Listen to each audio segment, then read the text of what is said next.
Good morning, students. We start the chapter The Environment, page number 4. At an NCC camp that Ravi's class was attending, Jesse exclaimed, ecosystem, जिसके बारे में अपन पहले read कर चुके हैं। Ecosystem क्या होता है? Ecosystem is a system formed by the interaction of all living organisms with each other and with the physical and chemical factor of the environment in which they live, all linked by transfer of energy and material. ये एक ऐसा system होता है, ऐसा ये system होता है जिसमें कि सभी जीवचारी एक दूसरे के साथ जुड़ जाते हैं और जो फिज़िकल और जो केमिकल एनवायरनमेंट के जो फैक्टर्स होते हैं वो साथ में रहते हैं और साथ में रहते हुए संबद्ध होते हुए वो एनर्जी और मटेरियल के अंदर स्थानांतरित हो जाते हैं। It is called ecosystem. एक एनसीसी कैंप जिसमें कि रवि की क्लास में एक एनसीसी कैंप होता है जिसमें कि वो उसको अटेंड करता है। What a heavy downpour, it reminds me of my house in Kerala. वहाँ पर वो पानी की बूंदों को देखता है, वहाँ पर ओस की जो बूंदें होती हैं उनको देखता है, तो इसको देखकर उसे अपने घर केरला की याद आ जाती है।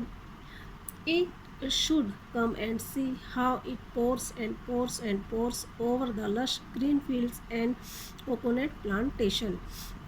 और इसमें आपको बताया जाता है कि कैसे केरला के अंदर जो ओस की जो बूंदें होती हैं ग्रीन फील्ड्स के अंदर जो क्रॉप्स होती हैं उनके ऊपर पाई जाती है और जो वहाँ पर कोकोनट की जो प्लांट्स होते हैं उनके ऊपर पाई जाती है। Hira from Jaisalmer exclaimed, we get no rains. Hira जो कि जैसलमेर से है वो कहता है, वो बताता है, जो रवि है वो अपने केरला के बारे में बताता है उनकी, और जो हीरा है वो अपने डिस्ट्रिक्ट जैसलमेर के बारे में बताता है, यानी स्टेट राजस्थान के बारे में एक्सक्लेम कर रहा है। We get no rain, we see only कीकर एंड सैंड। वो कहता है कि हमारा जो जैसलमेर है वहाँ पर रेन ही नहीं होती है।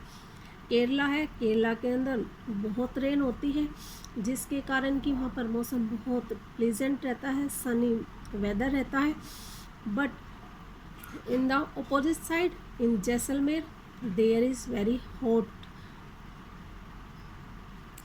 और there is no rain, so there are only कीकर and sand as far as the eyes can see. यानी कि हमें वहाँ पर केवल कांटेदार जो ट्रीज़ होते हैं वो और जो सैंड होती है वही देखने को मिलती है। But you also found camels, said Ravi. Ravi कहता है कि वहाँ पर केवल एक एनिमल जो कैमल होता है वो ही वहाँ पर पाया जाता है, क्योंकि जो कैमल होता है, कैमल की बॉडी वहाँ के एनवायरनमेंट को अडेप्ट कर सकती है। बिकॉज क्यों, camel is the ship of desert, because he absorbed the food and water in their body for many days. Hira says not just camels. Hira कहता है कि कैमल ही नहीं, if you visit our desert you will see snake, lizard and many insects too. जो हीरा है वो कहता है वहाँ पर केवल कैमल ही नहीं, वहाँ पर और भी जो डेजर्ट के जो एनिमल होते हैं, स्नेक, लिजर्ड और बहुत से इंसेक्ट्स भी पाए जाते हैं। Ravi wondered why do the animals, the vegetation and the way people live very from place to place.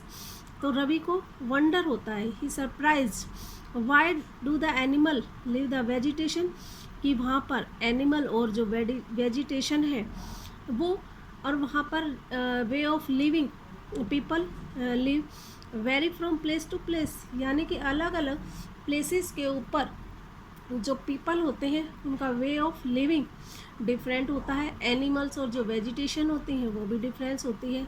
Y, क्यों होती है ऐसा, क्या होता है जिसके कारण कि वहाँ पर way of people living different, animal और वेजिटेशन भी डिफरेंट होता है। They are related to each other, वो सभी एक दूसरे से जुड़े होते हैं। क्या? हमारा जो एनवायरनमेंट होता है, एटमॉस्फेयर होता है, ये सभी। ओ yes, very much so, the teacher replied. Teacher फिर उन्हें एक्सप्लेन करती है कि कैसे ये सब डिफरेंस पाया जाता है। All the plants, animals, human beings depend on their immediate surroundings. सभी प्लांट्स, एनिमल्स और जो ह्यूमन बींग्स होते हैं वो वहाँ के चारों तरफ का, वहाँ का सराउंडिंग्स के ऊपर डिपेंड करता है। वहाँ का एटमॉस्फेयर कैसा है, क्लाइमेट कैसा है, उसके ऊपर डिपेंड करता है। Often they are also interdependent on each other, और ये भी एक दूसरे से जुड़े हुए रहते हैं। This relation between the living organism as well as the relation between the organism and their surroundings form and ecosystem. और इनके बीच में, एनिमल्स और प्लांट्स और ह्यूमन बींग्स के बीच में जो रिलेशन होता है, वो रिलेशन वहाँ के ऑर्गेनिज्म और वहाँ की सराउंडिंग्स फॉर्म्स के बीच में जो पाया जाता है वो इकोसिस्टम कहलाता है। इन तीनों के बीच में जो रिलेशन होता है वो।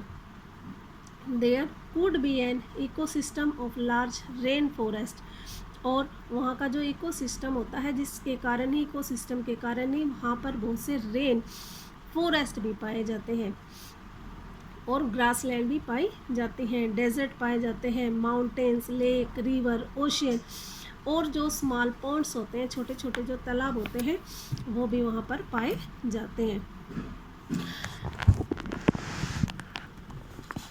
Do you think the park in which Ravi the friends played formed an ecosystem? अब रवि और जो उसके फ्रेंड हैं वो खेलते हुए देखते हैं कि किस तरीके से एक इकोसिस्टम बना हुआ पार्क के अंदर। वो सोचते हैं कि इकोसिस्टम किस टाइप से बनाया जाता है। अब नेक्स्ट इसके कंपोनेंट्स है human environment. Human beings interact with the environment and modify to it according to their needs. Human beings interact with environment and modify it according to their needs. जो human beings होते हैं वो environment के साथ interact होते हैं, उससे जुड़ जाते हैं, और उससे जुड़कर अपनी ज़रूरत के अनुसार, यानी कि अपनी ज़रूरतों को पूरा करते हैं, उन थिंग्स को क्रिएट करते हैं। Early humans adapted themselves to the natural surroundings.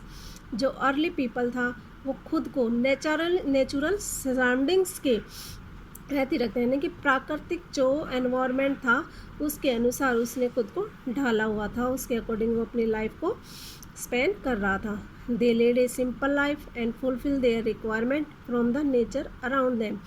और वो बिल्कुल सिंपल लाइफ स्पेंड कर रहा था, और अपनी जो उसकी जो नीड्स थी वो नेचर से उसको पूरी कर रहा था। अपनी ज़रूरतों को पूरी करने के लिए नेचर को यूज़ कर रहा था, क्योंकि इसको जो फूड होता था वो ट्रीज से मिल जाता था, क्योंकि वो फ्रूट्स वगैरह हैं, लीव्स हैं, वो ही खाता था। Human learn new ways to use and change environment. अब ह्यूमंस ने धीरे धीरे अपने नए तरीक़ों को चेंज करना स्टार्ट किया, नए नए तरीके से जीना स्टार्ट किया। बहुत सारी नई चीज़ें सीखी जिससे कि एनवायरनमेंट भी चेंज होने लगा। They learn to grow crops, domestic animals and led a settle life. उसने फसलों को उगाना सीखा है, पशुओं को पालना सीखा, और एक जगह के ऊपर स्थायी रूप से रहना भी स्टार्ट किया। The wheel was invented and surplus food was produced. और उसने जब व्हील का इन्वेंशन हो गया तो उसने उसकी जो खाद्य जो उसका फूड था उसमें भी बढ़ोतरी हो गई, और बार्टर सिस्टम स्टार्ट हो गया, उसको बढ़ावा मिला। यानी कि पैसे देकर, बार्टर सिस्टम होता है अदला बदली का जो सिस्टम होता है वो होता है, ये एक तरीके से ट्रेड होता है जिसके अंदर किसी चीज़ के बदले में उसको पैसा, बिना पैसे की चीज़ देनी होती है, जिसे कि बार्टर सिस्टम कहा जाता है। Industrial revolution enabled large scale production. Industrial revolution हुआ, औद्योगिक क्रांति स्टार्ट हुई, और बहुत पैमाने पर उसने उद्योगों के अंदर भी बढ़ोतरी की, उसमें भी इंक्रीज एंड हुआ। Transportation became faster. जो ट्रांसपोर्टेशन थे वो भी बहुत तेज़ी से चलने लगे। Information revolution made communication easier and speedy across the world. जो इंफॉर्मेशन जो रिवॉल्यूशन है वो उसके कारण कम्युनिकेशन बहुत ईजी हो गई। जब जानकारी की जो क्रांति होती है, वो सूचना क्रांति जो जब स्टार्ट हुई, उससे लोगों का जो बातचीत का जो जरिया था वो बहुत तेज़ी से होने लगा। फ़ोन का टेलीफोन स्टार्ट हो गया है, और फिर और बहुत सारी चीज़ें स्टार्ट हो गई स्पीडी अक्रॉस द वर्ल्ड, जिससे कि जो पूरा का पूरा वर्ल्ड था वो एक दूसरे से जुड़ गया था। Today is enough for you. आपका वर्क व्हाट्सएप के ऊपर आपकी क्लास का जो ग्रुप है उसके ऊपर डाल दिया जाएगा। Thank you.